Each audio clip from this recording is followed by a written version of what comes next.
Israel yesterday attacked the South Pars natural gas refinery on the Iranian coast. That was a major escalation. President Trump posted on Truth Social that the U.S. was not involved in the original hit on the South Pars field in Iran. All of this has been coordinated with the U.S., and we've heard that from the U.S. side as well, both political and military.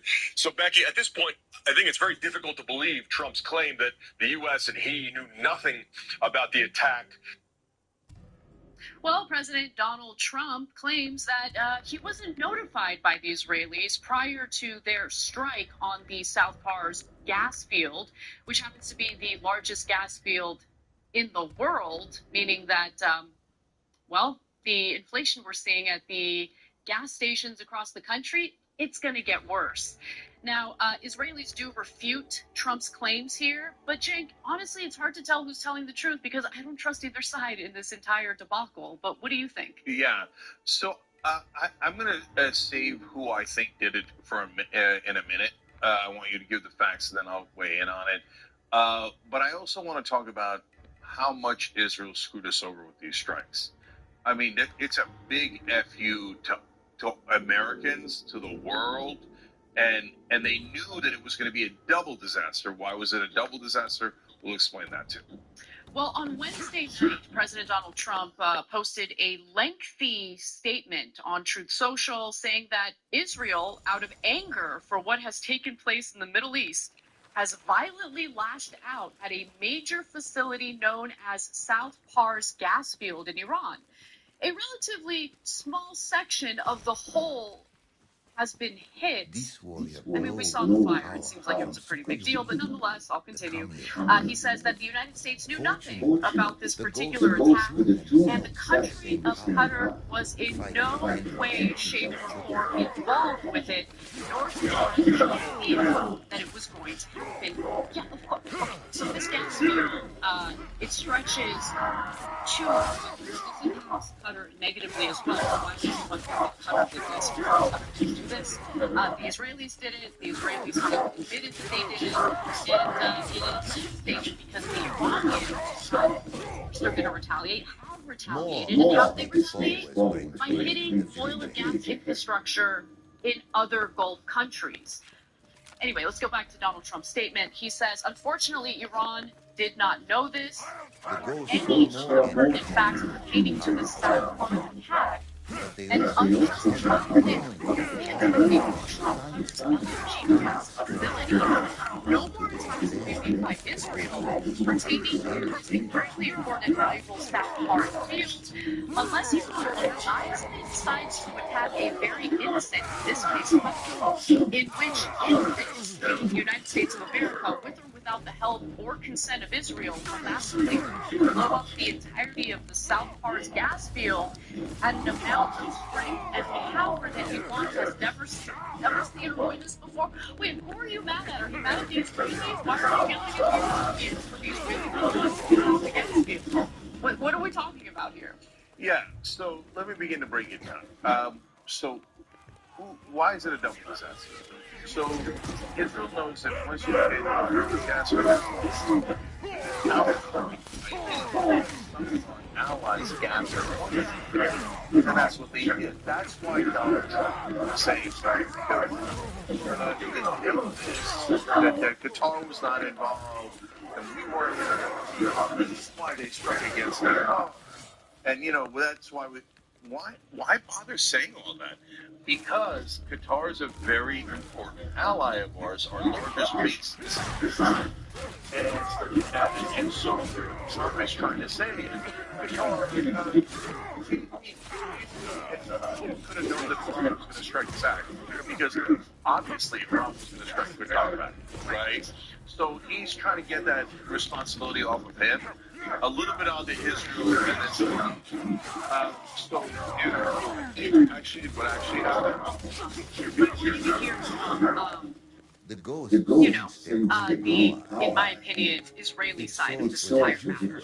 So look, he went on to say that he didn't authorize this level of violence and destruction. Actually, you did when you decided to start an illegal war. That's what you did. So violence and destruction is what. As far as $200 billion, I think that number could move, obviously. It takes money to kill bad guys. So we're going back to Congress and our folks there to ensure that we're properly funded for what's been done, for what we may have to do in the future. I will not vote for war supplemental. No, I am a no. I've already told leadership I am a no on any war supplementals. I am so tired of spending money elsewhere. For once, in response to something Lauren Boebert is saying, I can say, same. Really sick of it. Really sick of how fast massive mountains of money go out the door when it comes to bombing people in the Middle East. And you saw the prediction there by people super fast. $200 billion. Yeah. That number move or whatever. And I bet it will. I have a feeling it will definitely move up and up and up and up every single month for years until we've spent a couple of $1 trillion once again. Set fire, unnecessary. America set fire to our collective futures. But that said, Jake, you have Lauren Boebert already saying that she's a no. You have other Republicans indicating that they might be no's. Do you think that the Republicans are just going to do you think Trump is just inevitably going to get whatever he asks for? Yeah, so some context, like for example, how much does it actually cost per year versus this $200 billion? We're going to give you the comments of some clients just to get a bit of a sense of it. No, but most importantly, I'm making a question about the theater of politics, right? So there's what they say, and there's what they mean. So let's jump into the fact that we'll come back and interpret like, You're implying here, listen to that chick. But anyway, yeah, so John, the funny thing is, before you go on, yeah, I hear you, but actually, Boebert's not the right? And the reality is that the guys that people we thought he would be different critics are not liars, are actually the main liars. But we'll explain all that, so go ahead. Okay, we'll jump into that. But let's talk about money. Let's talk about what the war in Iran has already cost, what at least their intelligence has cost over just the first 3 weeks. Now, they say, according to Kevin Hassett, the guy who said that the damage this war is doing to your family's economics is the last thing on his mind. He said that the first week of the war cost $12 billion. Assuming that it hasn't ramped up, which we keep being told by Donald Trump and Pete Hegseth that they're bombing more and more and more than ever before, bigger than anyone's seen, so one would presume to think that it is more expensive per week. That sounds like $30 to $40 billion already. We don't know for sure. And that already is enough, conservatively enough money to have totally covered the health care of 1.3 million Americans. It's even throwing like that. Gavin Newsom recently said the $200 billion they're asking for could double the annual per person spending on K-12 education, actually investing in the future of America, expanding the ACA tax credit for a further 7 years, providing 2 million people the SNAP benefits they need, provide a middle-class tax break of $3,500. And that's not like replacing our military budget, which is already gargantuan. That's just the extra money that they've conjured up that they need right now and will blow through in a matter of just a couple of months. And, we're already hurting from, what this war has already done. So we're paying more for everything we buy. Now our tax dollars are also going to be wasted at the same time. It seems absurd, and that's not just me saying it. We're going to give you a little bit more of what Congressman Boebert had to say about it. I will not vote for a war supplemental. No, I am a no. I've already told leadership I am a no on any war supplementals. I am so tired of spending money elsewhere. I am tired of the desperate of getting almost hard tax dollars. I have folks that call us to live. We need America First policies right now, and I'm not doing that. We need the Save America Act, FISA with warrants. There's a lot of hard lines that I have right now, and we've got to get our act together if we want to keep this majority. And the path that we're going doesn't look very good. So the administration get out The president. Well, I mean, actually, Congress is supposed to have a pretty significant role in determining that sort of thing. Could somebody mail her the Constitution? I like the first thing she was saying, but totally abdicating all of her responsibility to have any influence whatsoever on her foreign policy is a strange follow-up to that. But in any event, she does say there's other stuff we need. We need the press, the vote and all that. And so maybe that's the out. Maybe I'll give you the $200 billion if we successfully strip the right to vote from a bunch of people, make it more expensive. I don't know what else she might want. I'm assuming something that stops money being spent on trans healthcare or something. There's all sorts of extra things that they can say they want in exchange for this. But that's Lauren Boebert. We also have, we could jump into one or two of the others who are sounding off. Well, folks, it looks like Donald Trump is closer than ever to doing it, putting troops on the ground in the Middle East. It has been fascinating to watch Republicans tie themselves in knots as they've tried to justify going from, okay, we don't want any war, absolutely no war, to, okay, well, maybe some war, we like a little bit of war, to, okay, now we like troops on the ground. I mean, they have no logical consistency, no morals, no values, no belief whatsoever. And that brings us to this moment where Trump is making heavy preparations for potential use of ground troops in Iran. And this publication, this reporting that we just got from CBS and other outlets is quite contradictory to what Donald Trump is saying in public. He's essentially declaring victory while simultaneously preparing to put troops on the ground in Iran. I think it's yet the second time that Trump has prematurely declared victory in Iran. But aside from all that, we're going to get into the story, talk about it a little bit. Before I do that, though, please make sure to subscribe down below, drop a like on the video, comment, let me know what you think about the story. If you're on Apple or Spotify, please make sure to rate the show 5 stars and follow along. Without further ado, let's get into it. One of the main issues the Trump administration has run into is justifying this war to the American people, because there really is no justification. I mean, it's changed pretty consistently over the past 3 weeks since Trump launched this. It was about the nukes, then it was about the threat, and now nobody really knows what it's about. I don't even think Donald Trump knows, and that was on full display last night during a CNN town hall with Donald Trump's national security advisor, Mike Waltz. He had this young man get up and say, I'm a waiter at a local restaurant in Queens, a full-time college student who sleeps an average of 4 hours a night, and I'm still thousands of dollars in debt. How is a war in a country half the world away, funded by taxes from my check, helping me in any way? And as you can probably guess, Mike Waltz didn't have an answer whatsoever. I mean, he just refused to engage with the question and talk about everything but the question. And it's a really valid one from this college student. I'm thinking the same thing. You know, I'm 23. I'm looking at this. I'm thinking, you know, how is going to war on spending millions of dollars of our taxpayer dollars helping me whatsoever? The answer is it's not. It's not at all.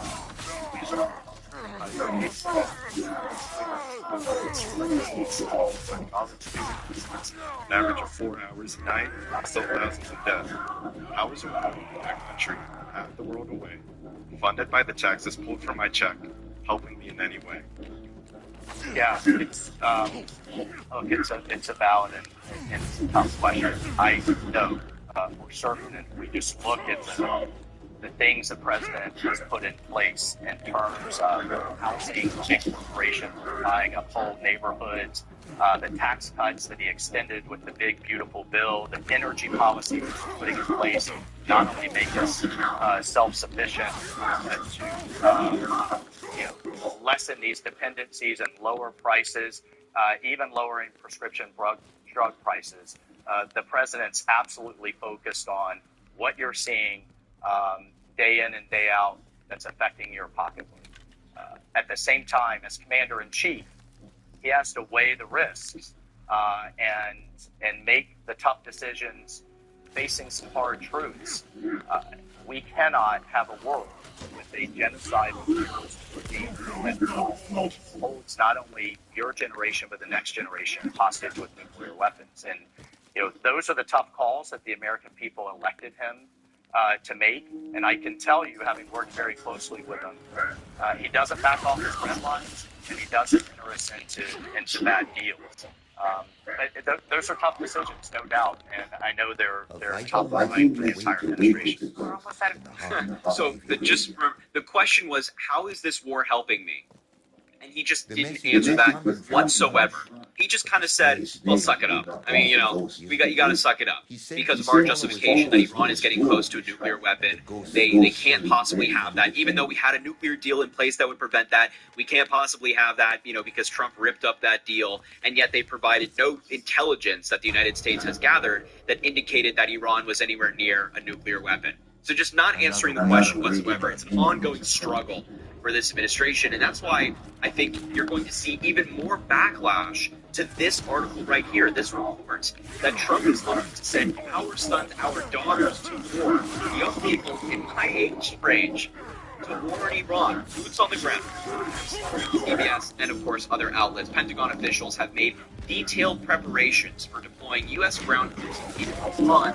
Sources briefed on the discussions with CBS News. They're not drafting up detailed preparations for something. It's like what Tim Walz said about Project 2025 during the campaign. You know, they wrote this whole playbook, 1,000 pages. You're not writing that just for fun. You're writing it because you want to use it. Senior military commanders have submitted specific requests aimed at preparing for such an option as well as ways. In the U.S.-Israel-led conflict with Iran, Trump has been deliberating with his position ground forces in the region. Sources said anonymously because they were not authorized to speak publicly. It was unclear under what circumstances he would authorize the use of troops on the ground. Quote, Donald Trump said, "No, I'm not putting troops anywhere," he told reporters in the Oval Office on Thursday when he was asked about troops, but quickly added, "If I were, I certainly wouldn't tell you." So this is the kind of footsie game that Donald Trump has been playing with throughout this conflict, this war, which is, I think he's trying to cover all of his bases. You know, if he doesn't have ground troops in, he can say, well, I told you, and if he does, he can say, well, I also said I wouldn't tell you. He's really trying to protect himself. The reality is Donald Trump ran on no more war.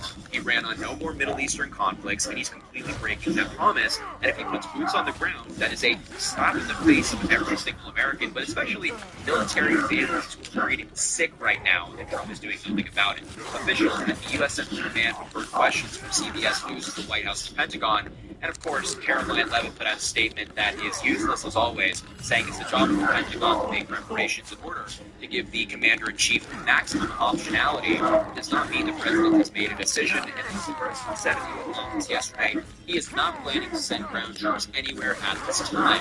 Our military has also held meetings to prepare for how to handle the possible detention of Iranian soldiers and paramilitary operatives if the president decides to put American boots on the ground. The U.S. is preparing to deploy elements of the 82nd Airborne Division into the Middle East region. We've also seen headlines in the past couple of days that thousands of Marines are being deployed among other troops as well. So we're already moving troops into the region. It just sounds like Donald Trump is looking at different plans on what to do with those troops. The planning involves the Army's Global Response Marine Expeditionary Unit. Thousands of Marines has been set up that are being moved into the Middle East. 3 warships and about 2,200 Marines from this unit are in California earlier this week, according to 2 U.S. officials. It would be the second such Marine unit since again, and it could be a few weeks before it's in place. The first was sent to the Pacific, still making its way into the region, which, so we're actively moving thousands of Marines toward the Middle East to be deployed there, just in case, as Caroline Leavitt said. And yet Donald Trump on social media yesterday said we are getting very close to meeting our objectives as we consider putting down the war in Iran with respect to the terrorist regime. So which one is it? Because now we're on round 2 of Donald Trump declaring victory. We're very close to meeting our objectives, Trump said, and yet he's moving thousands of troops to the Middle East. So which one is it? I mean, I think the answer is actually quite simple. I think they don't even know. I mean, I really just think that's what it comes down to. We are witnessing the most incompetent administration in American history. I mean, it is remarkable how these people were able to get into these jobs. It's like me applying to be the quarterback for the New York Giants. I mean, that's the same level of qualification we're talking about here. So they have, in my view, absolutely no idea what they're doing, and they're just kind of testing out strategies and playing it day by day. Speaking of playing it day by day, you want to talk about disaster? What about this, in addition to what we're talking about? The Trump administration has granted a temporary sanctions waiver, allowing Iran to sell oil. So what this means is Donald Trump is now allowing Iran to finance the war against the United States by lifting these sanctions because they had no preparation for oil prices going up. They have been forced to do this, and they really don't have to, but they feel like they've been forced to do this, and now Iran is going to profit massively. Tommy Vitor from Pod Save America said these bonds are allowing Iran to get $14 billion in the middle of war against them. What is this strategy? What are they doing? This is the biggest, dumbest concession ever given to Iran by the United States, and all you need to know about what a disaster Trump's policy is. Couldn't have said it better myself, Mr. Vitor. They are morons. That's what it comes down to. So we're deploying troops. Trump is, flirting with different strategies day by day. They still can't justify the war, and they're handing Iran a bunch of money. Things are going great. Really. So look, I will leave the video there. I don't even know anymore. Please make sure to subscribe down below. Drop a like on the video. Comment. Let me know what you think about all this. Please have an amazing rest of your day if you can, and we will certainly talk soon.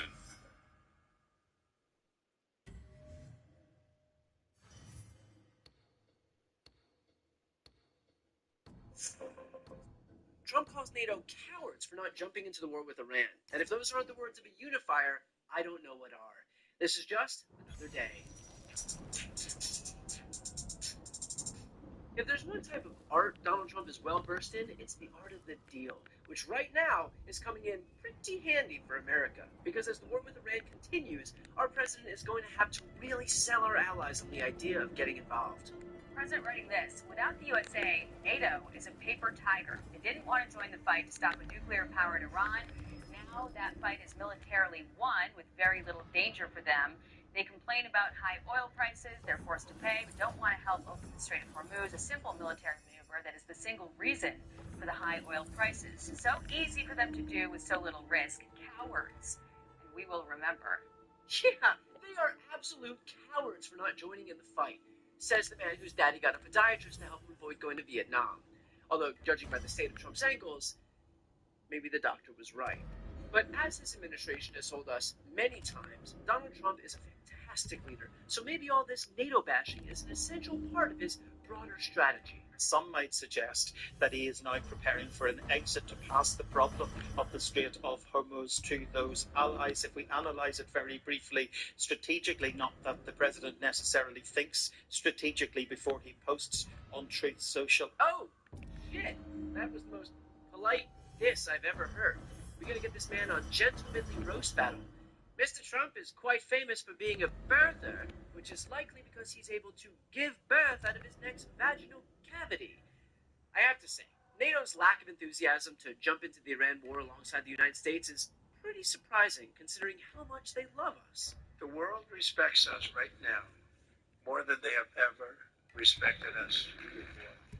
And yet, shockingly, saying it doesn't make it true, which means someone better get to work on their vision board. But our commander-in-chief's rage posting is the result of what some might call terrible planning on his part, because none of his NATO allies were actually consulted or advised on the war with Iran, which is a thing that most people do before starting a war. There's an order of operations here. You know, the same way people get undressed before getting into a hot tub. Well, most people. But I guess we shouldn't be too surprised, considering Donald Trump hasn't made his case to anyone on why we're at war with Iran, which is why even some of his most ardent ride-or-die supporters won't be giving him extra money to continue. I will not vote for a war supplemental. No, I am a no. I've already told leadership I am a no on any war supplementals. I am so tired of spending money elsewhere. I am tired of the industrial war complex getting all of our hard-earned tax dollars. I have folks in Colorado who can't afford to live. We need America First policies right now, and I'm not doing that. It speaks volumes when Lauren Boebert can't be convinced, especially because she's a woman who can be convinced to do most things. Donald Trump went all over the country campaigning on the idea of no wars in the Middle East, and now he doesn't have the decency to explain himself. He hasn't made the case to our allies, hasn't made the case to Congress, and he clearly didn't even make the case to the rest of his administration, because they can't get their story straight about why we're even there. Speaking to the Senate Wednesday, the Director of National Intelligence tried to explain why the White House claimed at the start of the war that Iran posed an imminent nuclear threat, when the official U.S. intel assessment states the opposite, that Iran's nuclear enrichment program was obliterated in U.S. strikes last summer. It is not the intelligence community's responsibility to determine what is and is not an imminent threat. Really? I thought that's kind of the main responsibility when it comes to the Office of National Intelligence, who put out a document called the Annual Threat Assessment. Where Tulsi Gabbard briefings with Trump even like that? Well, Mr. President, as far as a threat goes, the chances are pretty good. Besides NATO countries not wanting to join the United States and sending their sons and daughters to die in an ill-conceived war, though it is a phenomenal way for their leaders to sell their merch, I imagine they're also a bit hesitant based on statements like this. NATO has treated the United States of America The evil wrought by this fight was fueled fueled by by supernatural. the courage to do so. We spent trillions and trillions of dollars on NATO to defend other countries. And I always said, but if it ever comes time to defend us, they're not going to be there. You know, one of The President ghost Trump's discovered that Juboko was feeding on an unfortunate salad. being what he believes an unfair alliance. The ghost urged the village for more to get the trees to destroy. And then expected to immediately get on board with you. Who does Donald Trump think NATO is? Ted Cruz? Trump has not had a single kind word for our NATO allies, but to someone who's currently engaged in actively helping Iran in the killing of U.S. citizens, I get along very well with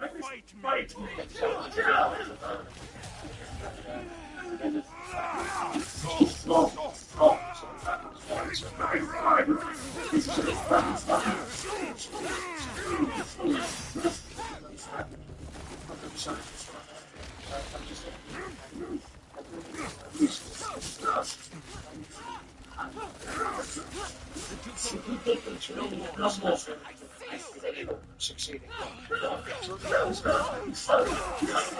Electricity and other things at very low prices. Yeah, what a guy. I believe I've even seen him in his ads. When it comes to our energy prices, we blow the competition away. Donald Trump's win in Iran is the result of a man completely drunk on power. He was able to watch the deep burning of Venezuela from a highly secure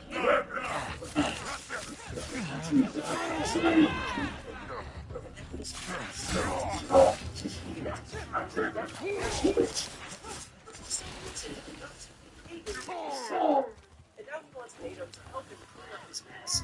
Our NATO allies are the and smarter than everybody else who had assumed that if they just sacrifices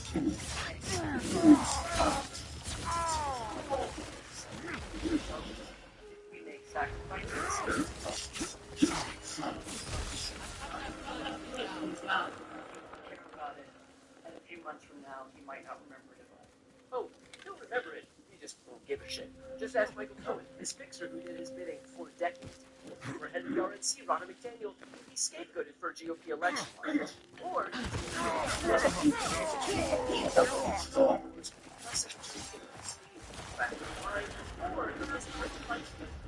was more than happy to get fit with a noose.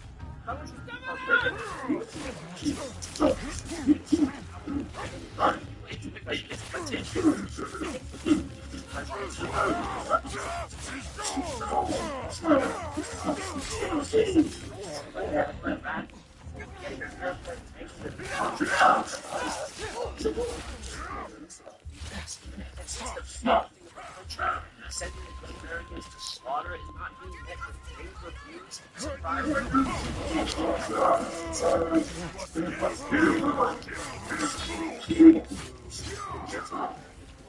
ends up being one of the biggest stains on Trump's presidency and a certifiable clusterfuck for our whole nation as a whole.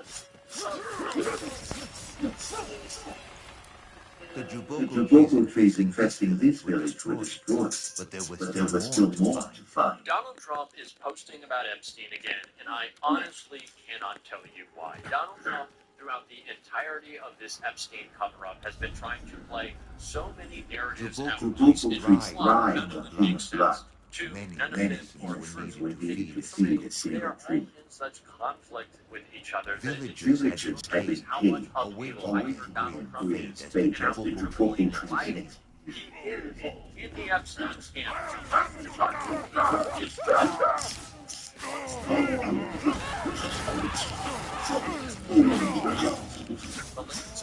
depositions we are seeing from Epstein associates primaries for their second that is truly scary to Donald Trump. Only a series of First time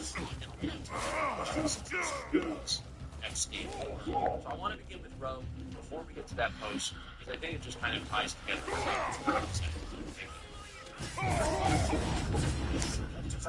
I'm talking about his former client Jeffrey Epstein today because on July 23rd of last year, Attorney Bradley Edwards, who represented hundreds of Epstein survivors, said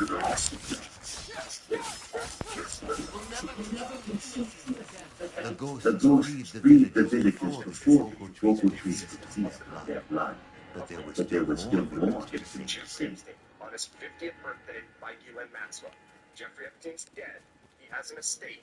Everybody who knows anything about the story knows that estate exists. And it's being run by the two executives, Gary and Jeffrey Epstein's former attorney. If somebody simply called it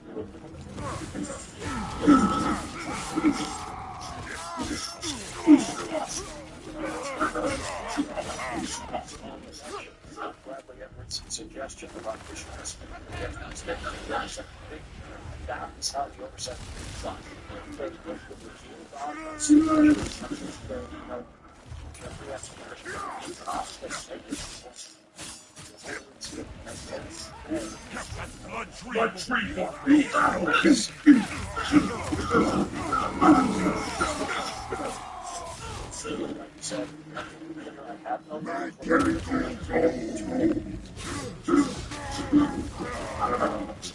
Single ghost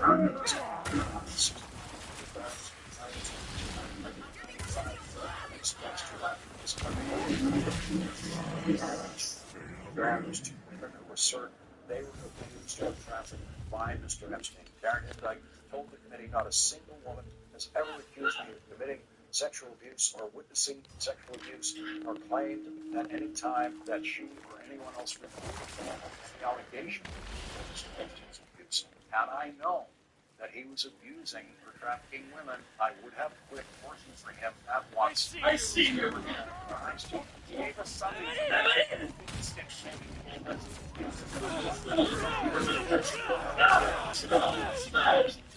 With Epstein's information on the messages,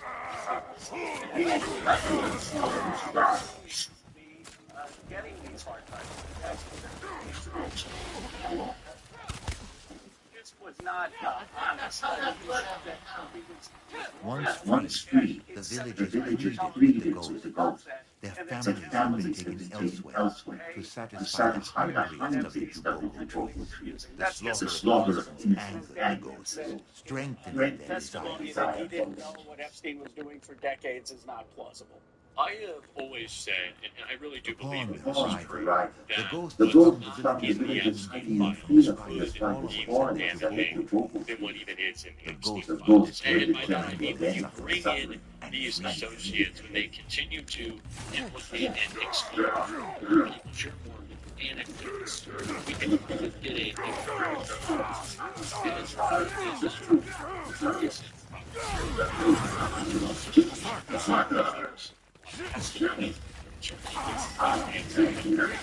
seen yet, but as all of this is happening, Donald Trump is still trying to make multiple cases at once. The first one is that who cares about Epstein? A bunch of people just bumped into him. You didn't even need to look at him.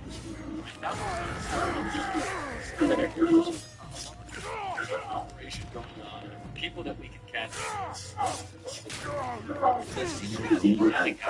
Argument two is, I guess, that Donald Trump was the good boy looking out for everyone in all of this. Or at least that is the claim that he tried to make in his ridiculous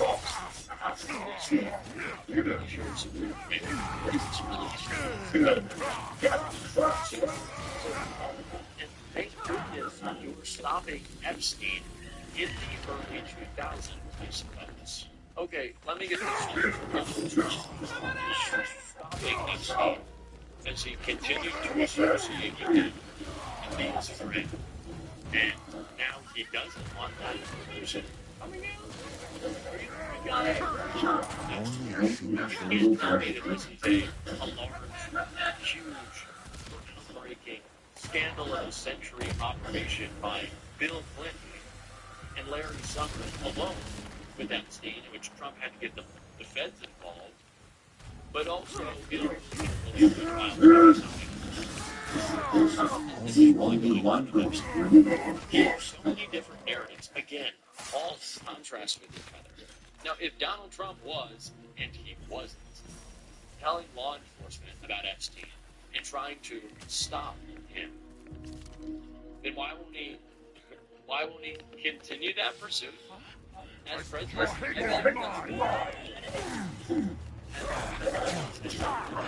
One galaxy remains. Reporting something, right? No?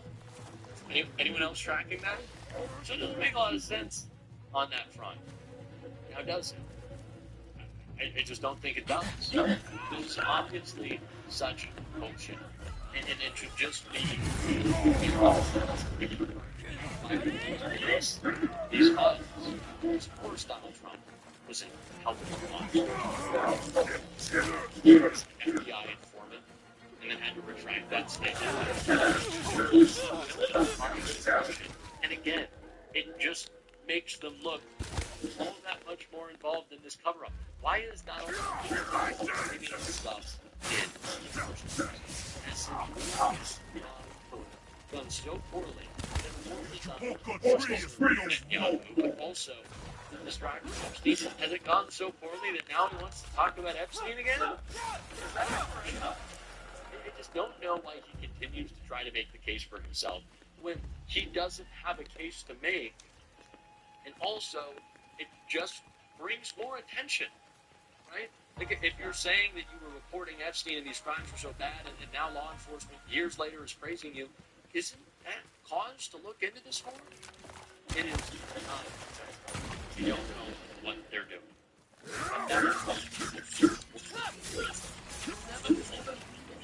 The ghosts dealt a devastating blow to the Spiders' ambition, but they still craved vengeance. The Spider himself had to be stopped. Democrats say the Attorney General may be trying to evade a lawful subpoena for her to testify just because she's been dodging House Oversight Chairman back in Bondi. He did. He was a part of the committee pursuing this subpoena. Now we're talking about what it means to law. He does say yesterday's briefing would not replace, of course, the public process of testifying under oath. There's also testimony coming in from Epstein's longtime lawyer who told Congress he just didn't know about Epstein's wrongdoing. Now, people are entitled to a lawyer, a criminal defense lawyer, but there are larger questions here. There are documents suggesting the facilitation of payments to women, as well as directing witnesses to avoid law enforcement. And so, while no one should be denied a lawyer, even if you face the most heinous allegations in the world under U.S. constitutional law, that does not mean that lawyers can just do anything. So there are still questions, we've probed some of them, about the people around Epstein and whether they crossed the line into joining in his crimes. Congress is going through the unredacted files. Goldman yesterday said that 100 mail, which was heavily blacked out, raises questions, and it contradicts some of Trump's defenses about why he ever broke ties with Epstein. This document here was redacted to the public. It was unredacted to Congress, and it completely disputes everything that Donald. They want me to believe that he's going to sue for defamation because the defamation from Kendrick hurt his renegotiation with UMG for the $400 million. They claim that Drake won $1 billion this time. Well, guess what? There's nothing to stop you from going independent, my G. If you made UMG $400 million, make yourself $400 million. I don't know why we're not having that conversation, but we keep having this conversation, and somehow UMG owes him some money because he lost a fucking battle. At the end of the day, you keep bringing up these fucking streams. At the end of the day, if anybody had any common sense like I fucking do, we would know Drake's streams went down after the battle. That's why he sued for defamation. All of a sudden, they went through the roof. That's UMG doing that, dog. Y'all motherfuckers is dense as fuck. But you gonna get on here and say he's the #1 streamer? Yeah, nigga, because they did it. So when they go to fucking court, he would lose. But y'all motherfuckers don't think about that. UMG they pulled all the stops so that they could press them fucking buttons and get all them bots or not, whatever it was. They made all them old ass records go up. You motherfuckers don't mind bragging about Take Care is #1, Take Care back on the charts. He got tipped. You motherfuckers don't understand. You killed this fucking case because once the judge and everybody else saw that there was no fucking losses. The case was about losses, dumbass. I'm not talking about you, Jake. I'm gonna be respectful to you. But these were the Drake fans that want to say they want to have their cake and eat it too. They want to say, oh, he heard him calling him a pedophile, heard his negotiations. But then they want to say he's the #1 stream artist in the world. They can't be both. You can't be hurt. You can't be hurt from the word. You You can't be hurt from the battle lost, but then all of a sudden you're still worth $400 million and you're the number one stream artist in the world. They telling us every day. You go on your Twitter, they telling you every day he's still the number one stream artist on earth. Well, that's because UMG made sure he was. Because if he would have went to court, they would have been like, Your Honor, there are no damages to give you. That's what y'all don't understand. So, end of the day, we talking a whole lot of stuff that you got to add the context. Yeah, he's got all these streams. He's great, this, that, third. A lot of this shit has context to it. But I don't know what he is. He's an enigma. He's a between other like and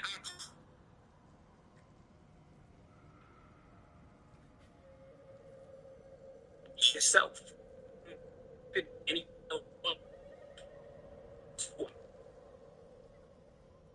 right? For more cultural impact than Drake. It's crazy.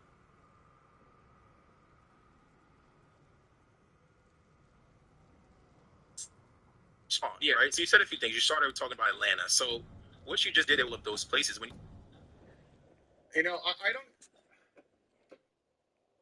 I talk about why we're here as a country all the time, and this is the number one question that I get. Comments, DMs, all the time.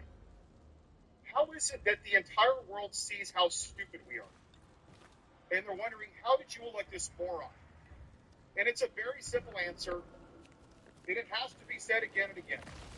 Because he's white. The spider station most loyal followers at his last stronghold. If unopposed, they would keep slaughtering innocents to feed his voracious tobacco trees. Remember the outrage? We still talk about it. But the white man in this white supremacist country can do no wrong. I read this all the time, and I paraphrase it for 26 seconds.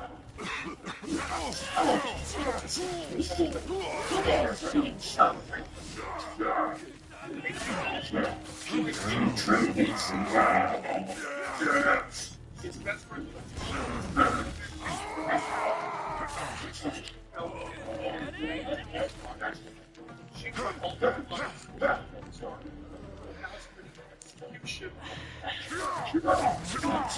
Only one person.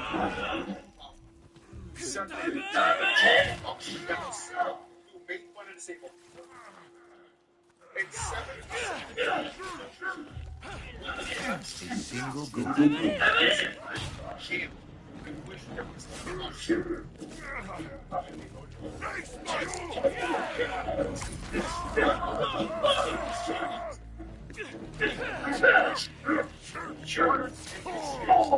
One. 51% of our country are women. Anybody, answer me why we've never had a woman. We're the greatest country in the world.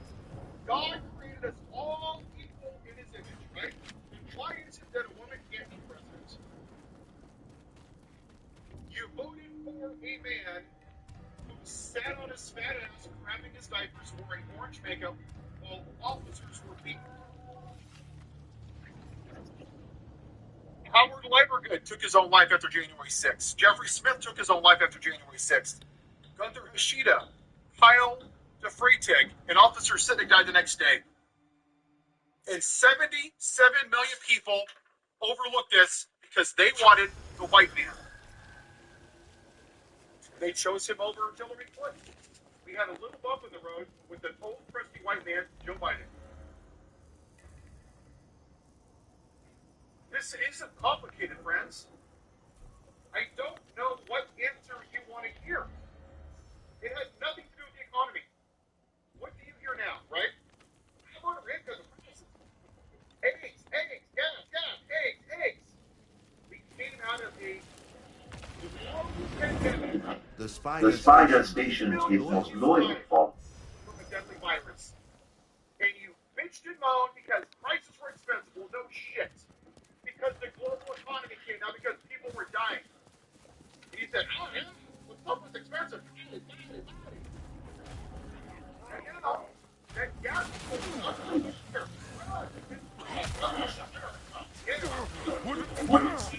up.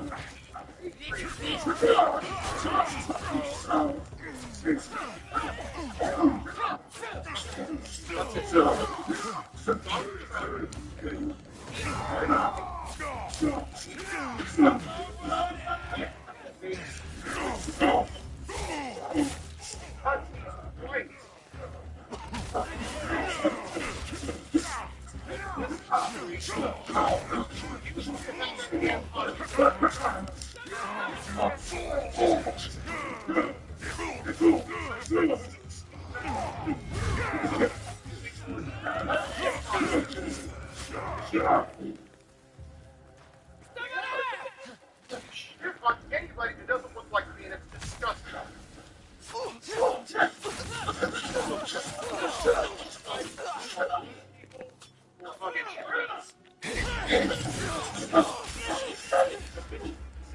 Over 1 million black people died.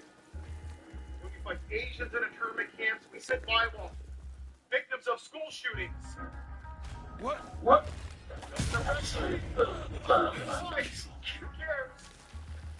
Accursed gate blocking the gold. They need to find a way through this deadly. Then tell me, why did you go to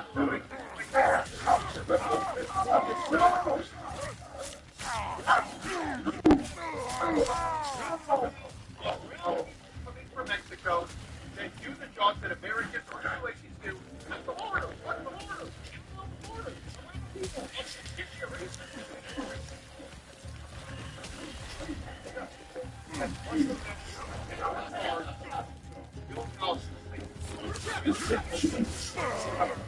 Only one man. Hey, you convinced yourself that you're not racist because you said, oh, wow, I see. Take it out. Never done anything wrong. The best people that Trump is supporting serve this country with the military because they're white. Why do you think he wants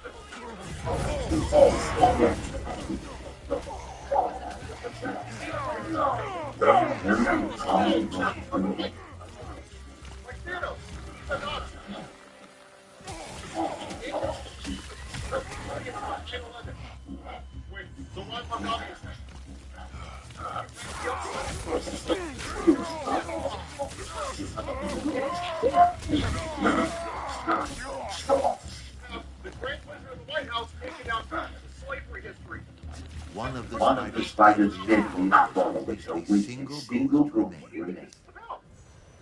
You're not done yet. I sound like a robot. I can't make people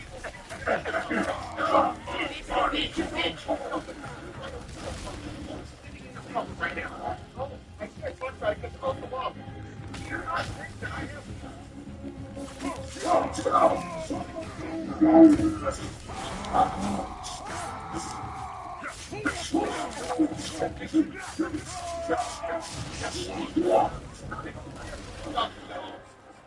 They don't care.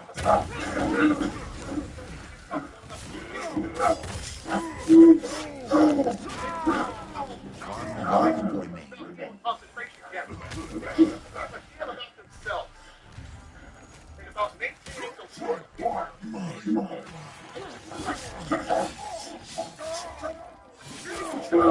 It's about white people. That's what white nationalism is. They want her to take bonbons, eat bonbons, be barefoot, and make their baby. Want alpha male, yeah, manly. Taking out the spider's stronghold weakened his control over the land and thinned these forces. With the dumbass and drinks from the toilet because he is manly. The spider's next stronghold was even greater than the last. But the ghosts were undeterred. Like women that have piercings.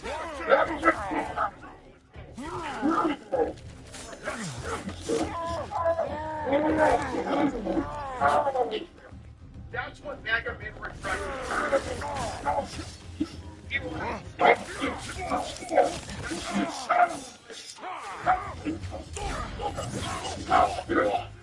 We had a Dawson-style rally. They wanted to make a day after him and bridges after him.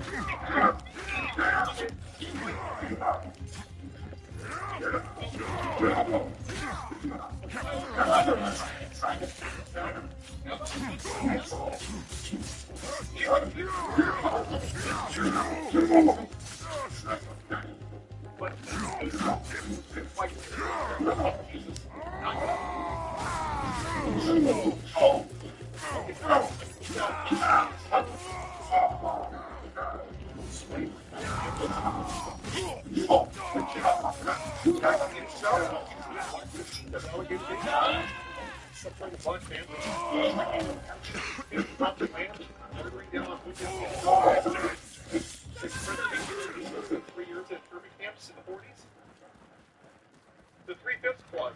Literally, this country was founded for the benefits of white man. And even in 1860,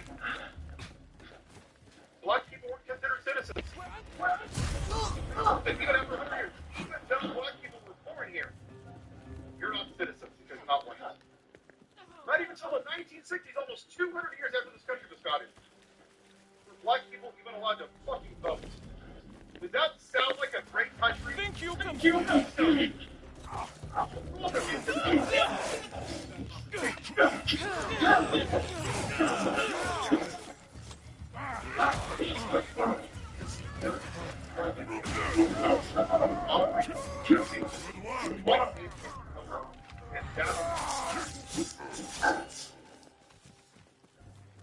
It is.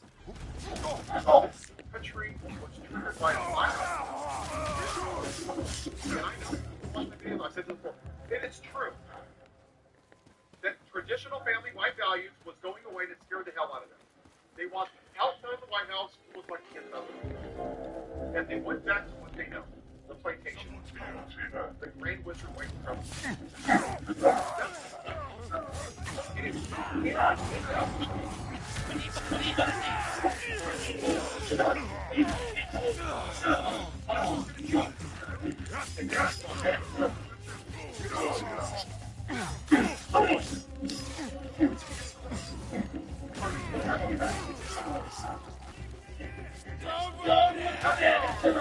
A single ghost stood alone. Because you don't want to be uncomfortable.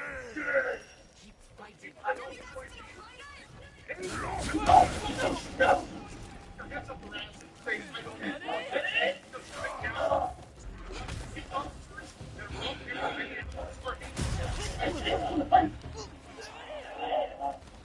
That's a fact. You have U.S. citizens being a prison right now because they can't prove their citizenship. But it doesn't affect you, so you don't want to. Until you're willing to surrender, then nothing can change. And only from this point, somebody that is okay with because that's it's a different thing. Why do you want to be friends with them? These officers, they're dead. Dead. Because of the white man that's in the White House right now. And 77 million people overlooked dead officers because they didn't want to vote for the fucking black man. On the great side of history like you,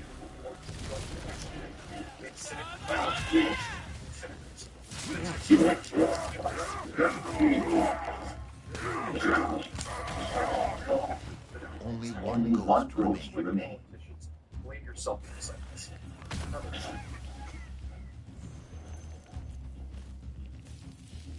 What's going on? You win. With all the developments going on, first though, now that you're steering Operation Epic Fury, I wonder what goes through your mind when you think of those lives that have been lost. Oh, it's absolutely heartbreaking, Caitlin. I'm a strong supporter of the military rights and some of the rights.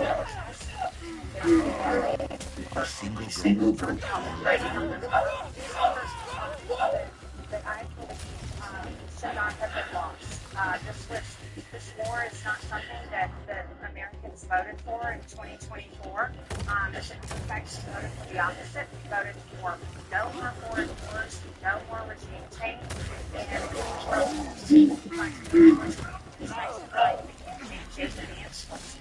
Others that they believed that going to war with Iran would be a terrible idea. It was something that Charlie Kirk himself had said over and over again. And Donald Trump, President Trump, I voted for him 3 times. Enemy forces poured President, over. and I still There was no time to successful. But he told Americans for over 2 years, and even longer,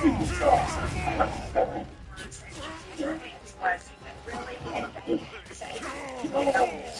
trusted and believed him that we wouldn't be doing this. But this was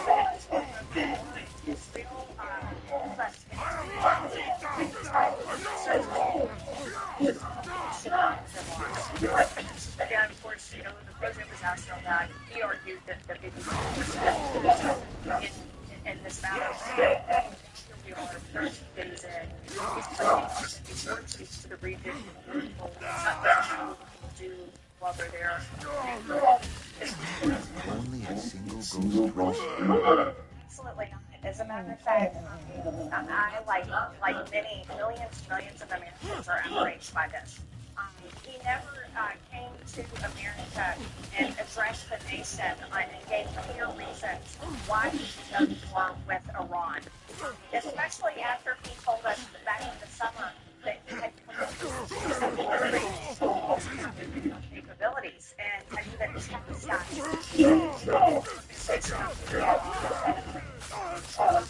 here we are in war with Iran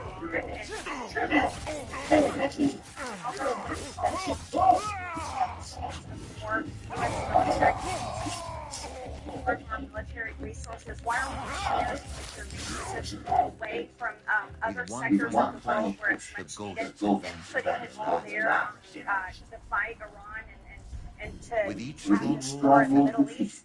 And the reality is, there are so many innocent people dying. I mean, the little girl's school the is ghost stormed the spite of stronghold, determined to have vengeance. We don't want to think of our military as being responsible of killing little children. This is absolutely something that Americans need to avoid. And we are owed answers. They keep saying that they're investigating, but it's such a serious situation. I drove by elementary school today, and the children out on the playground just playing and playing. And I thought to myself, I'm so thankful that our children are safe living somewhere where school children or people's children have been bombed or killed. And this is something that has so many people outraged because I'll go back, Caitlin, we did not vote for this. We voted for an end to foreign wars, and that's exactly what we should far has been insufficient on who's responsible for that, given the evidence that is in the United States. I don't ever think about our military doing something like that or making that type of mistake or however it happened. But everyone has seen the video. Everyone has seen the still shot of the Tomahawk missile. So no, I think they need to come and talk about it. There's so many things that are so misleading. Americans have not been given enough answers.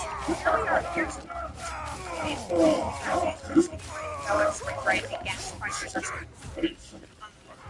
inflation has barely stabilized and people voted for lower grocery costs. Well, we're going to see costs at the grocery stores going up because diesel is going up and oil is going up because of this war. We've got 30% of the world's fertilizer goes through the strait. That affects our farmers that are struggling already. We voted to put Americans first. I'm conservative. I'm the America First wing of the Republican Party. That's how I voted. I want to see Americans put first. And we've got the Republicans in Congress right now. They can't even fund Homeland Security. Our own Border Patrol, ICE, TSA agents, and others are not even getting paid. But yet here they are told that they're going to be voting, and they'll vote for it. They may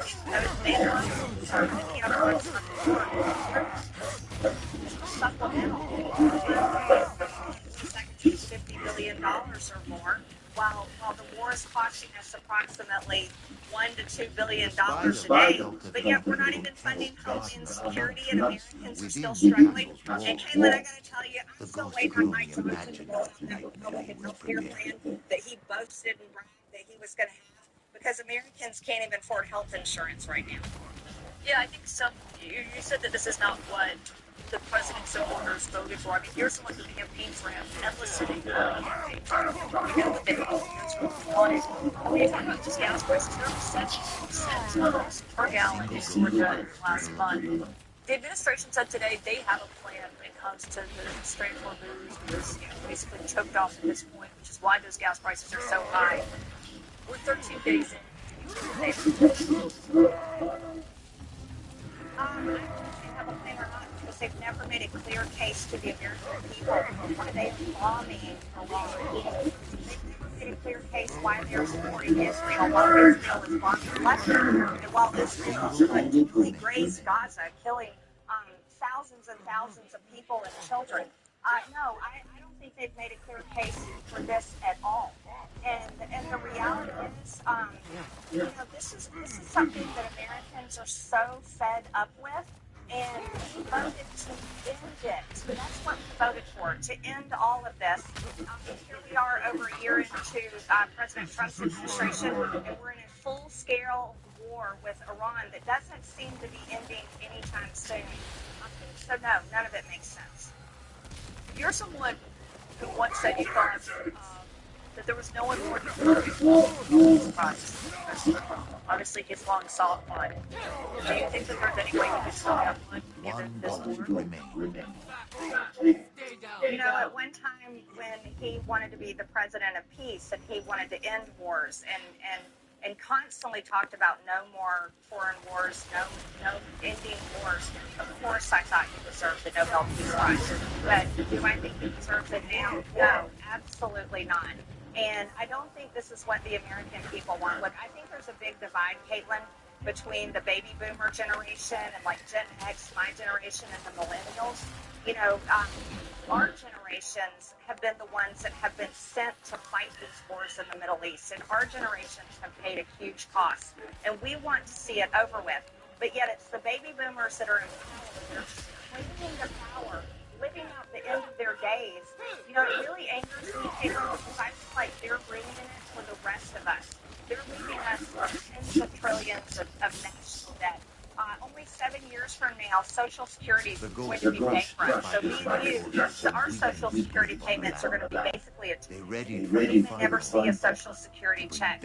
So the direction of America and the divide between the generations, where many baby boomers are supporting this war because that's what they've been told on television, where many of us, we get our news from alternate sources and international news, and we know what's going on.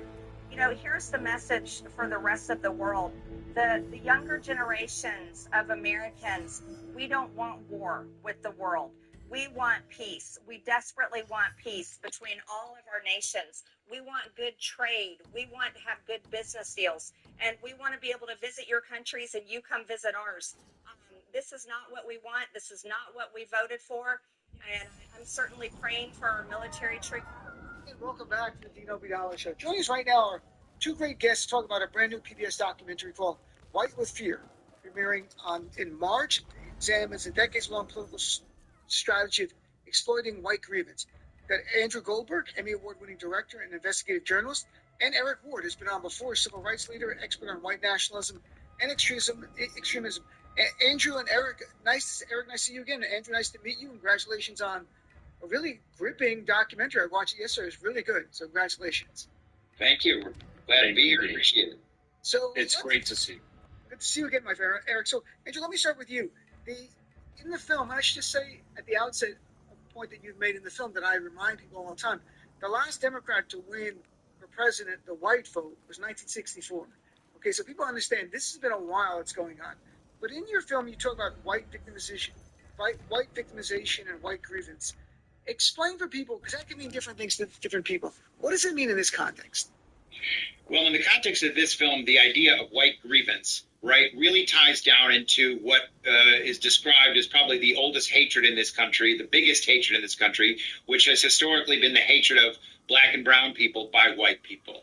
And that's a fear that has always been used and manipulated by politicians to win power and to win votes. It's a like almost a go-to button that they've used all the time. Now, in the film, what we do is we trace this from the Nixon administration through the present. The Nixon administration being the first ones to really apply scientific, almost marketing, marketing business school thinking to it, and bring that into elections. Scare white people, win elections. Simple formula, always works.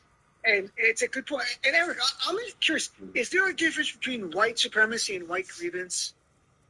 Like, are they, is one of a symptom? I mean, can you explain the interrelation between those two? Yeah, absolutely. So white supremacy and Hello from barely holding it together as the United States invades yet another country in the Middle East. The thing that got me into anti-war and social justice work in the first place was the invasion of Iraq in 2003. And somehow this is so much worse. What if the Iraq war, only the Bush administration didn't secure gasoline, they huffed it? What if you exhumed Rumsfeld and Cheney's bodies, fused them together, and then reanimated them to life with the brain capacity of a salamander?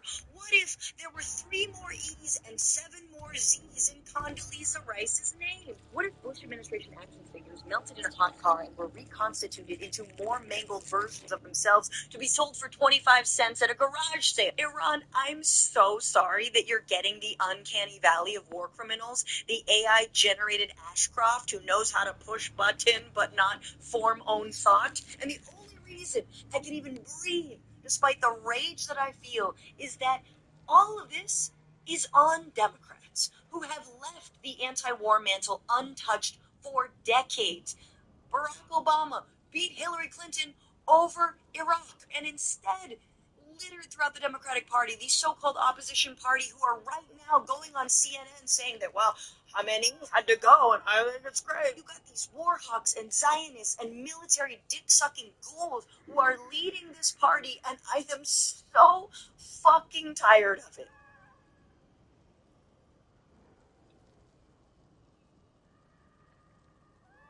All right, we have some breaking news. Pentagon officials are reportedly drawing up plans for a boots-on-the-ground invasion of Iran. This is coming at a time when Trump is deploying 2,500 more troops to the Middle East just yesterday, and Congress is being asked for $200 billion to give to the Pentagon for more war funding. This NBC News article says, Trump admin making heavy preparations for potential use of ground troops in Iran.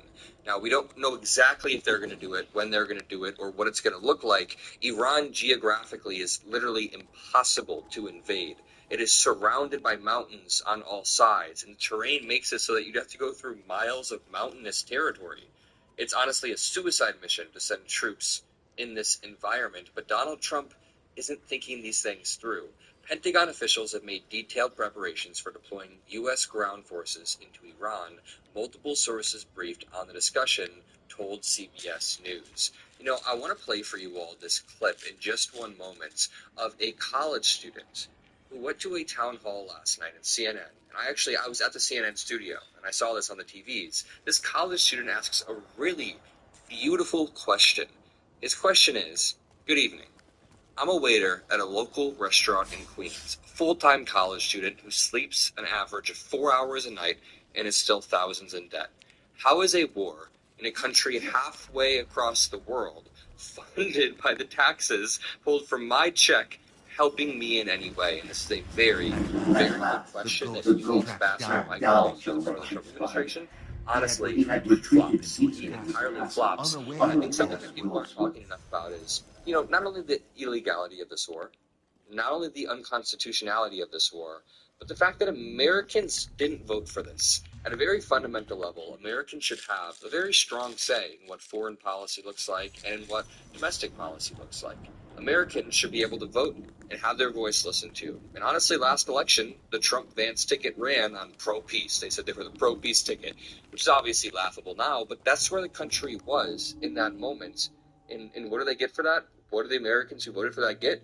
more endless wars that neither side wants. Now, the Republicans are acting like they want this because they just conform to whatever Trump says, but the reality is, voters in America did not have a say over this. We don't have a say in our foreign entanglements. Donald Trump and Israel are pulling us into this. And I do want to play this clip, but let me just break down some of the economic news that we're getting because it relates to this dude's question.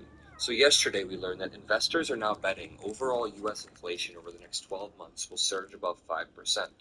Now, this is not perfectly predictive. This is implied inflation, so it could be lower, it could be higher. But the point is, Donald Trump has gotten into office and done something very impressive to the economy.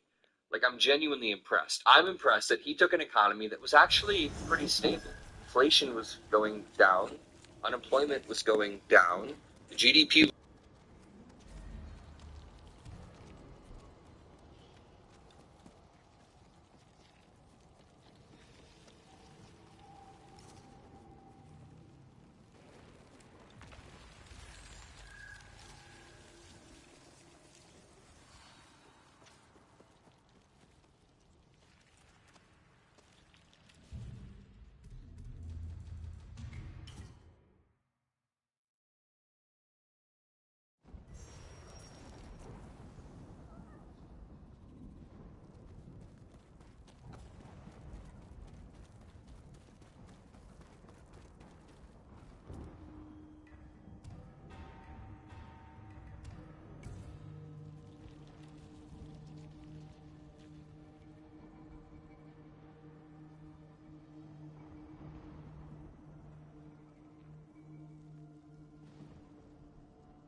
At last, the ghosts tracked down the wretched spider.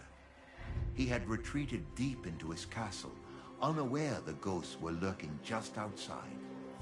They watched as the spider's men opened the gates for a returning patrol.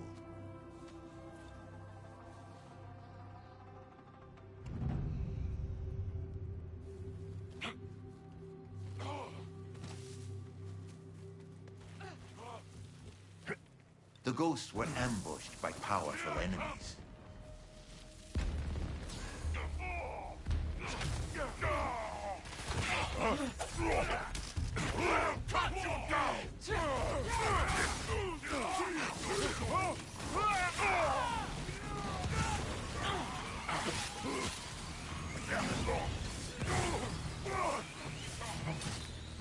One of the ghosts was struck down.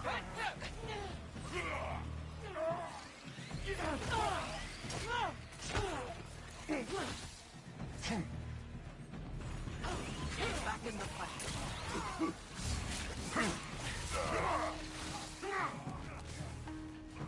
Prepare yourself. Too much for one of the ghosts.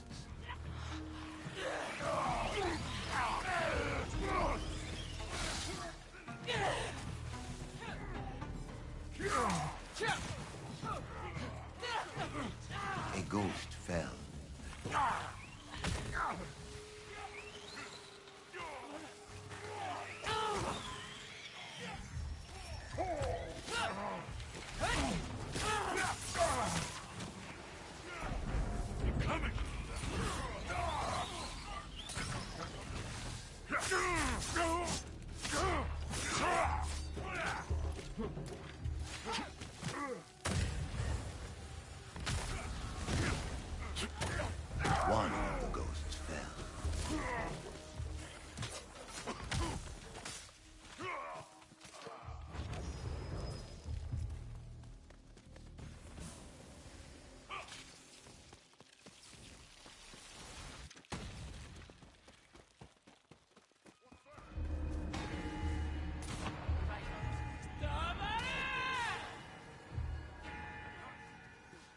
This was the Ghost's chance to infiltrate the stronghold.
The ghosts pushed forward, cutting down all who stood between them and vengeance.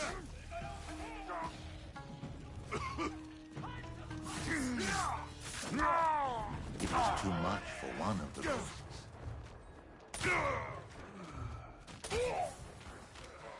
What do I do?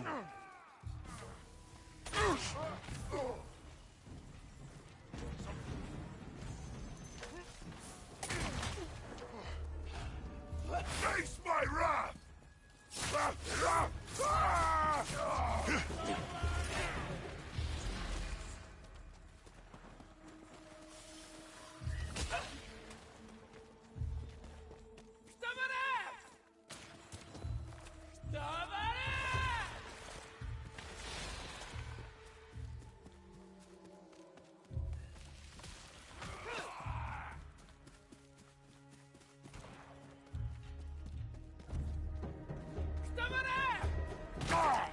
A ghost fell.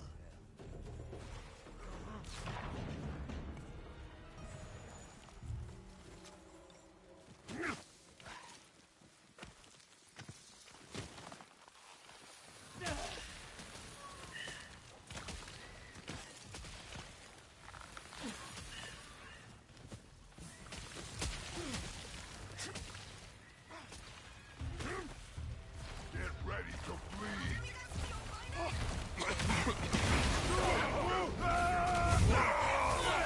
A ghost was struck down.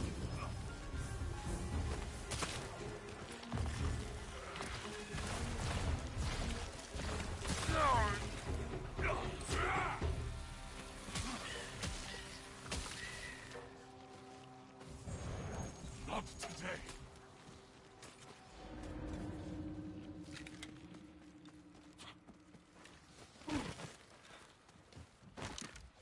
A treacherous ravine stretched before them, but the ghosts pressed on.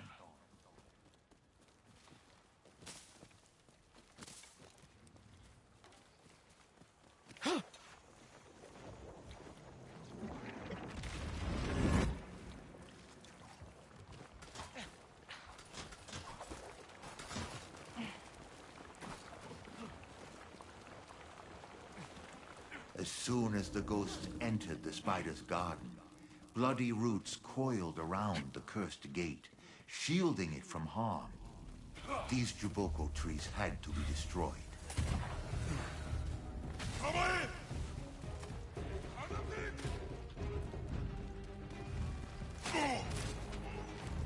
For vengeance!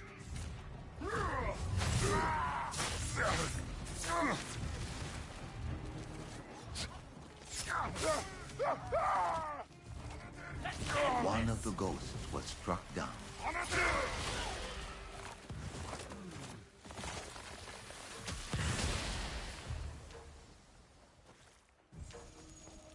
give up yet. Aman! Amateur! Aman!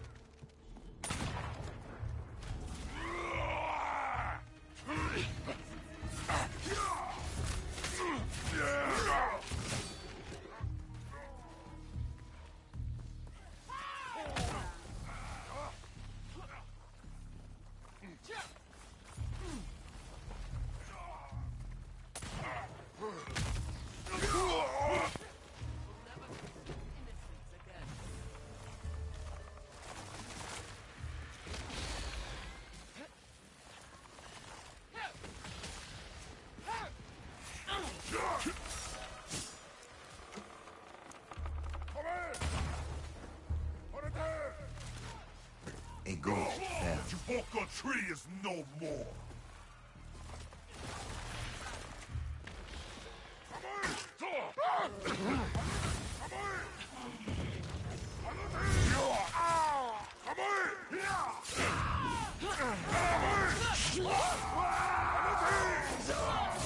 One of the ghosts I have cut you down.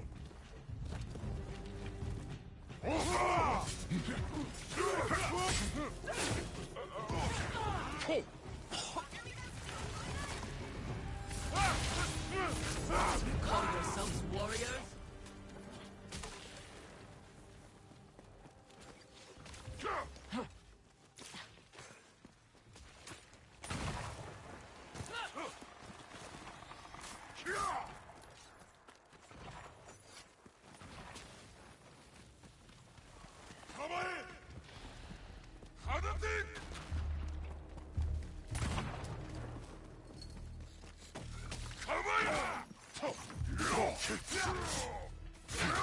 The enemy was relentless, but the ghosts persevered. All that remained was the destruction of the final cursed gate. On our way to pray ahead.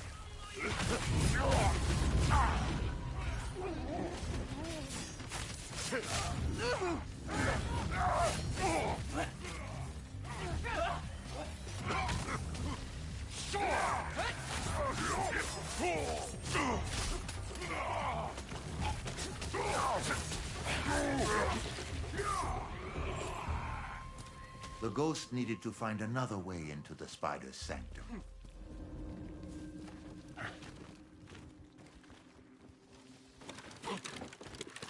Amid the rubble, they uncovered a path.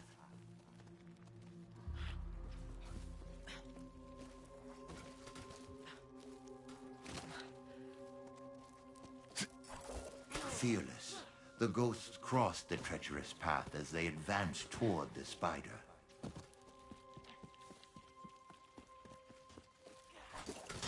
The ghosts readied for the final confrontation.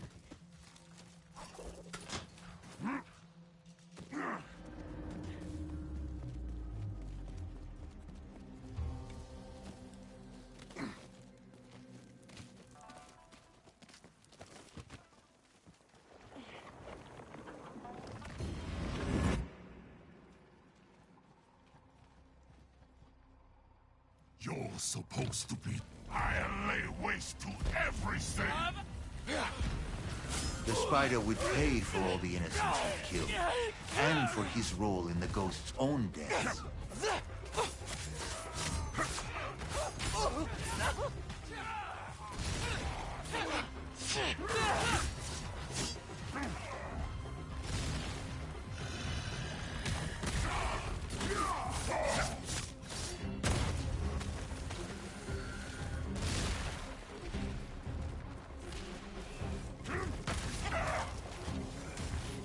There's no escape.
I'll lay waste to everything.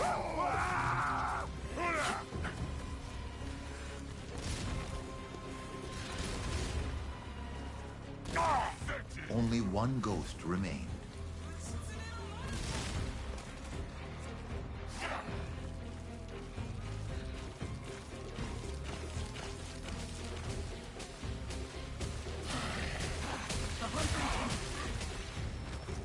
There's no escape. A single ghost remained.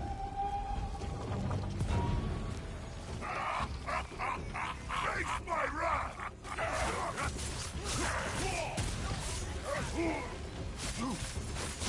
Well fought.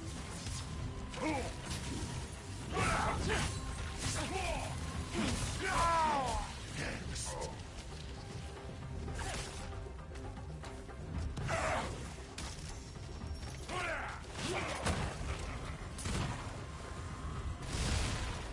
Prepare to die!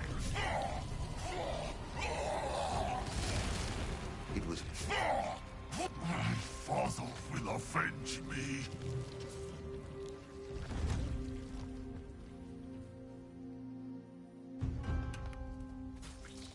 I owe you. the ghosts finally put an end Thank you. to the spider. Their vengeance against him was complete.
ghosts made their way to Ishikari Castle, ready to retake it from the Oni's fire.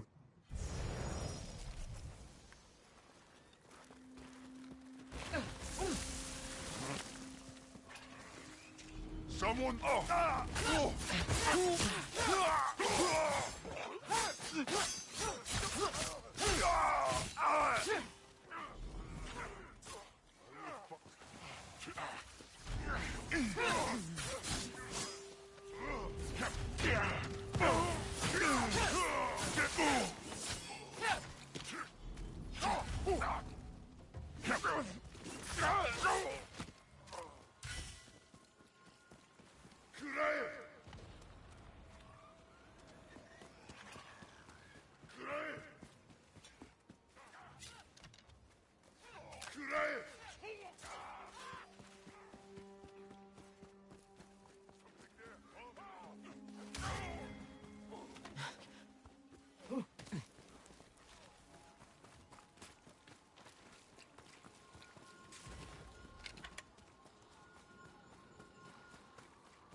The ghosts braced themselves for a fight.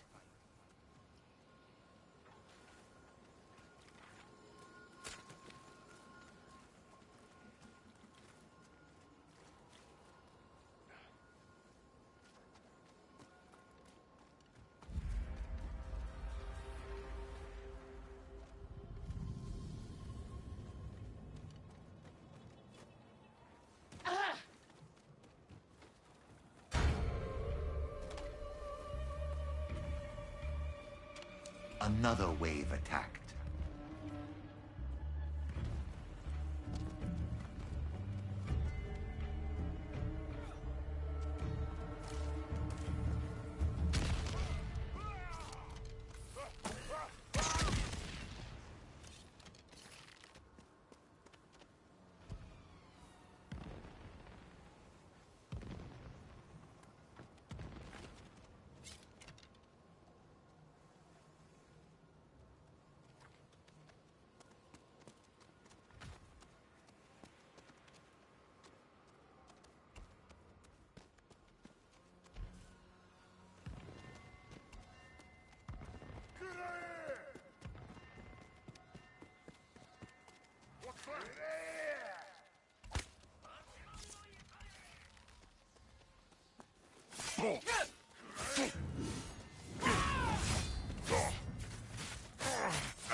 Never saw it coming.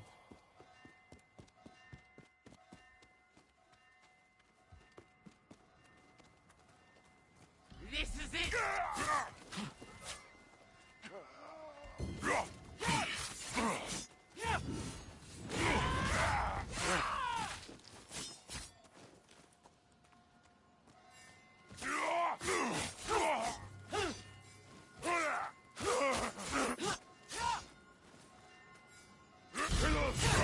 Saw that coming.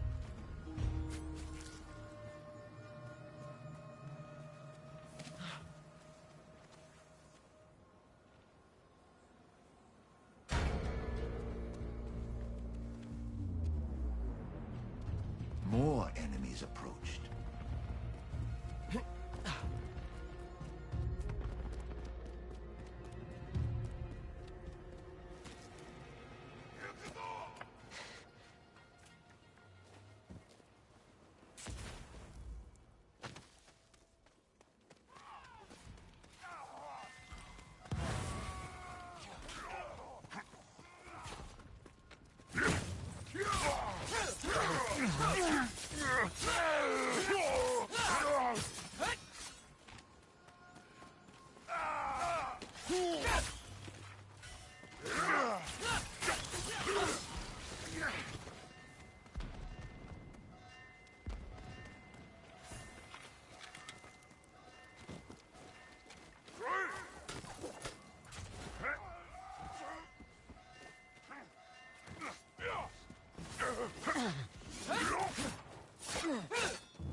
A powerful threat approached the ghosts.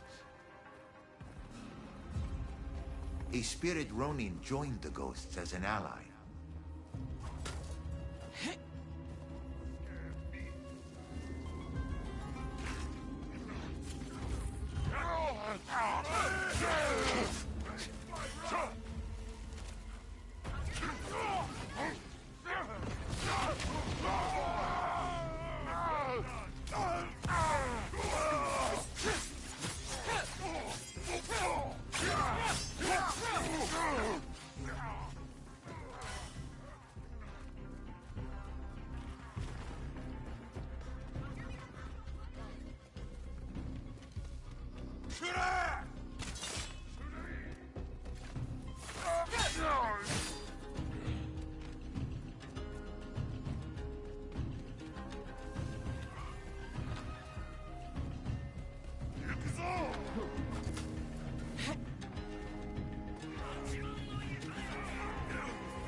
Expertly executed.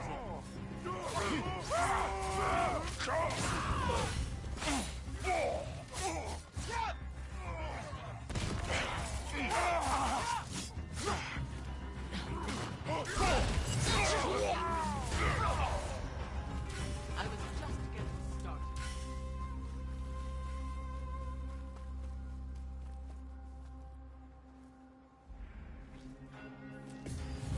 The spirit of a fallen Ronin joined the ghost quest for vengeance.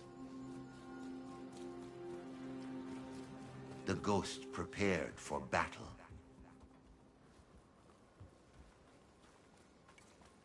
The ghosts were granted a boon that caused Onibi to be left behind by fallen enemies.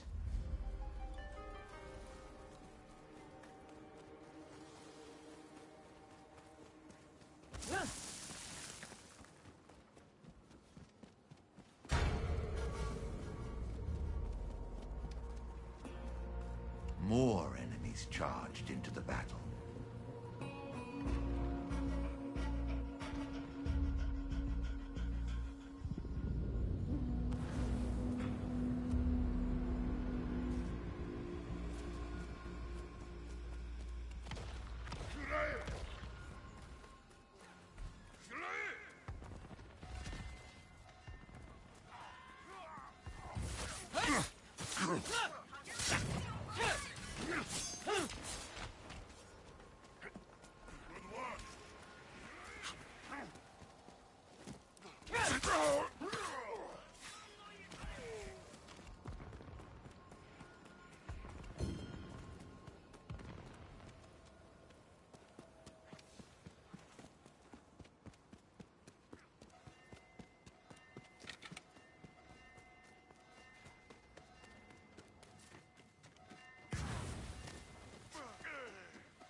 No holding back!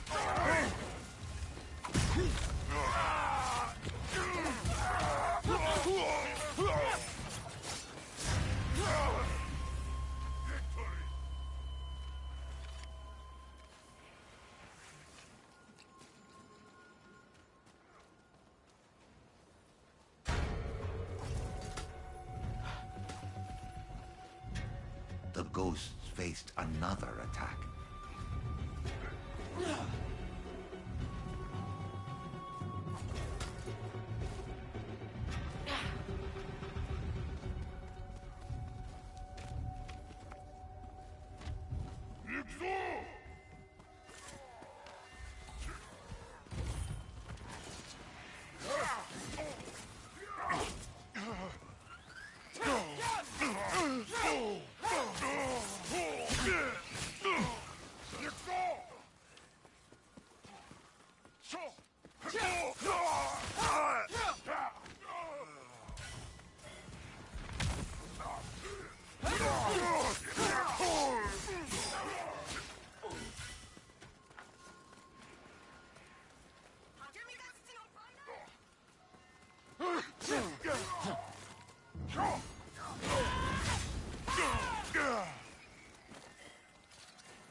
ghosts braced themselves for a fierce battle.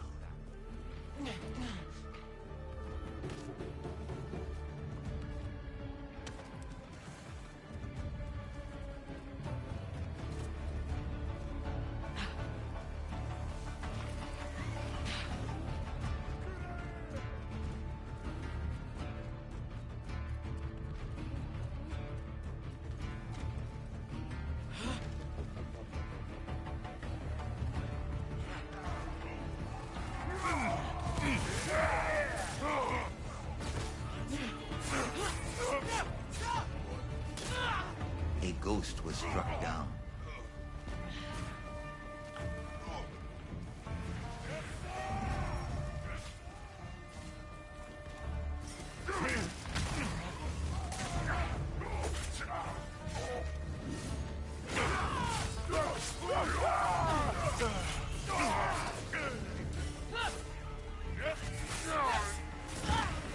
One of the ghosts was struck down.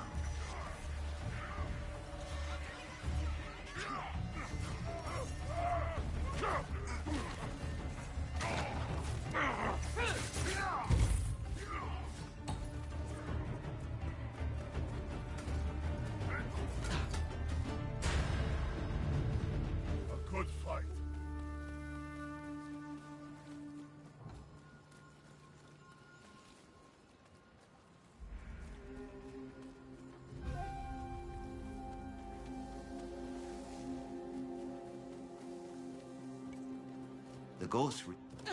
The ghost made ready to face an onslaught of enemies.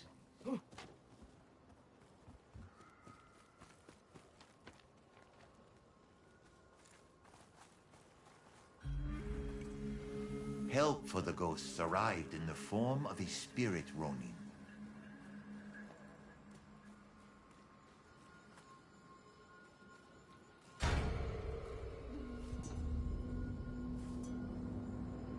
The ghosts braced for another attack.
A ghost fell.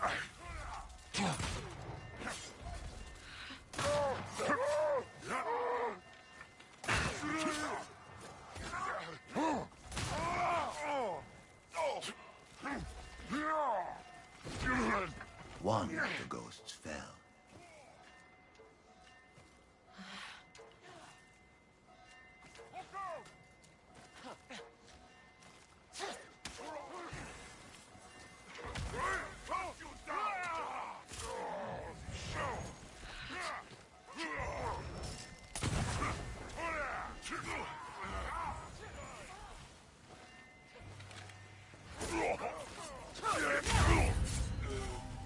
We won that one.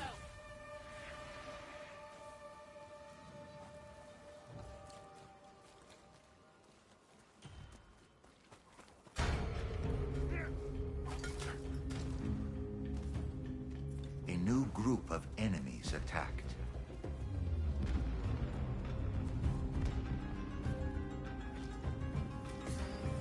The kami blessed the ghosts with fire spirits to rain burning arrows upon their enemies.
ghosts sensed a powerful threat approaching.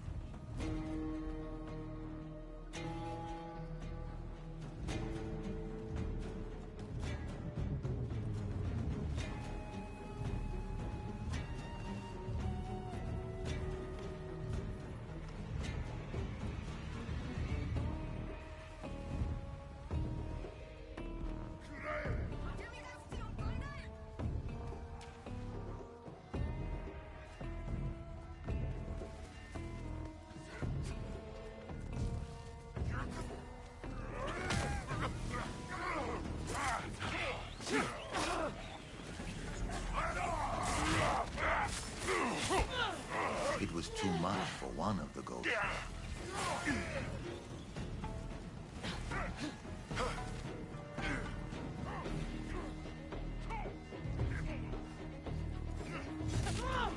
My soul's hunger!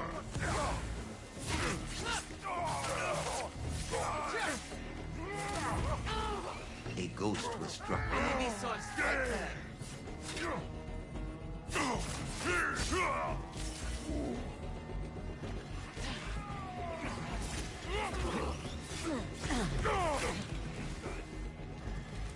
One of the ghosts was struck down. Shadow Ronin stood ready to face the ghosts.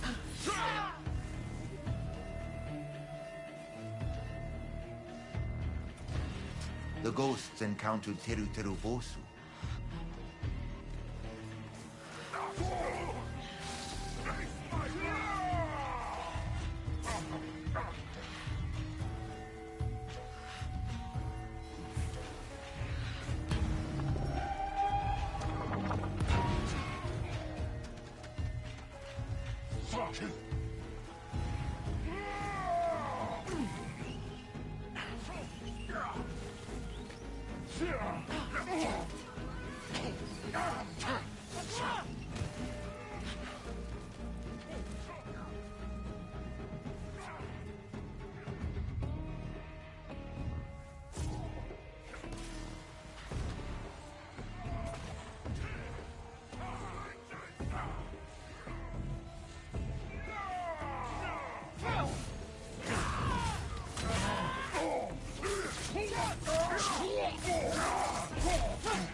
Goodbye, my souls.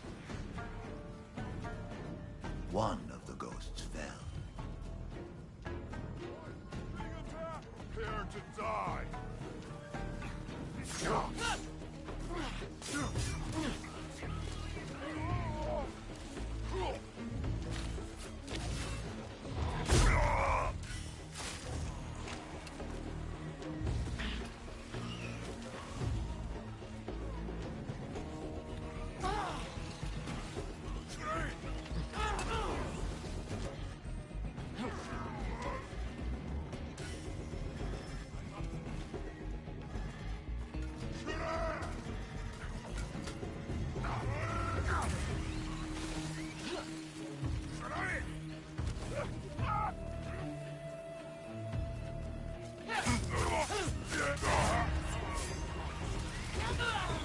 One of the ghosts was struck down.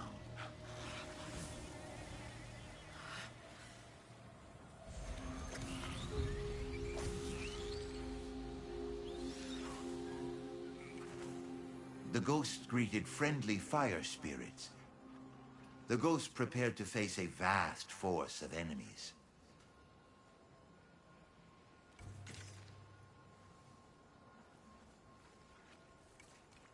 A spirit Ronin joined the ghosts as an ally.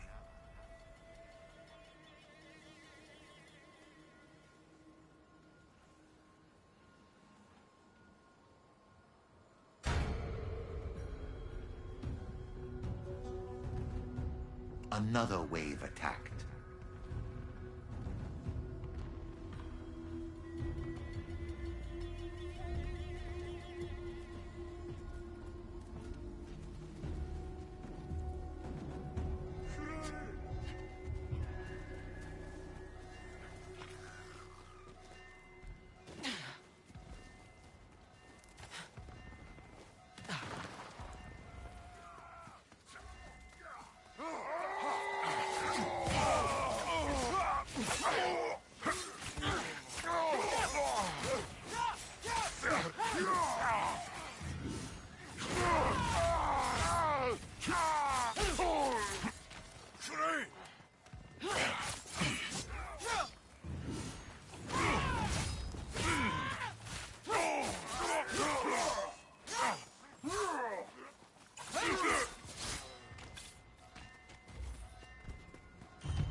No holding back!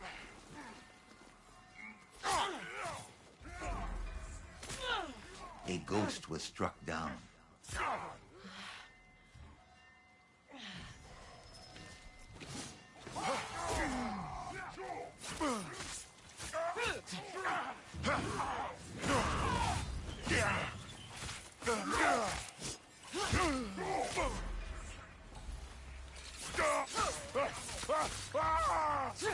That sword A just... ghost fell. We routed them.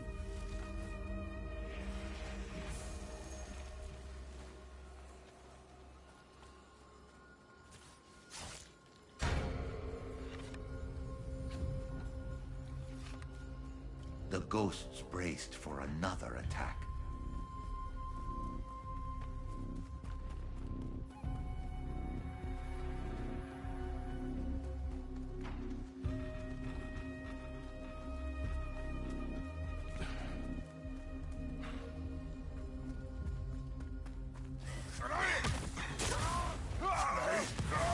Try and stop me.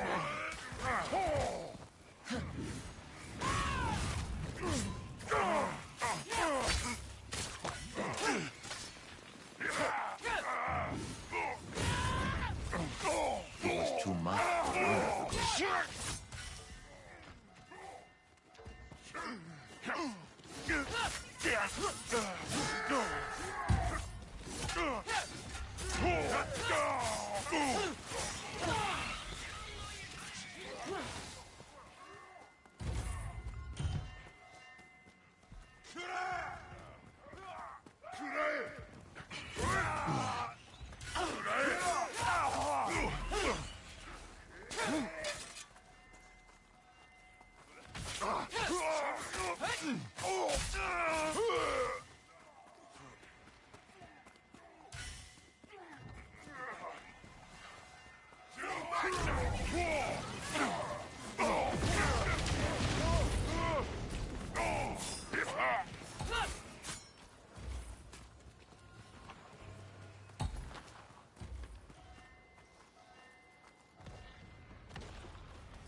Good work!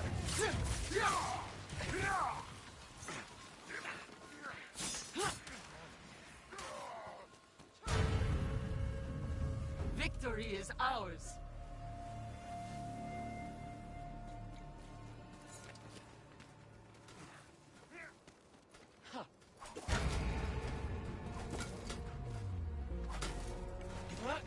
A grave threat made its way toward the ghosts.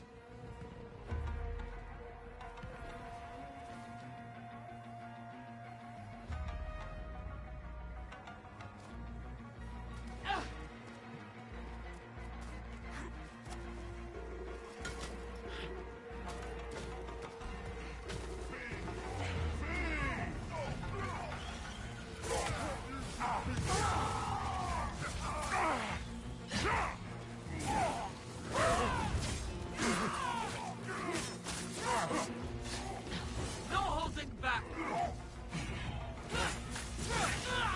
A ghost was struck down.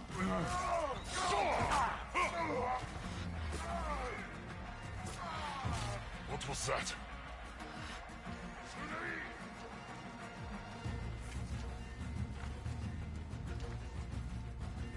Aid me!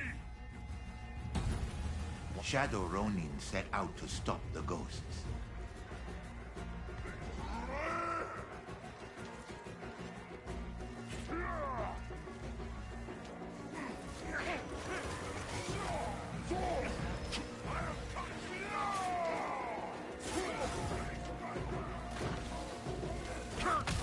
A single ghost stood alone.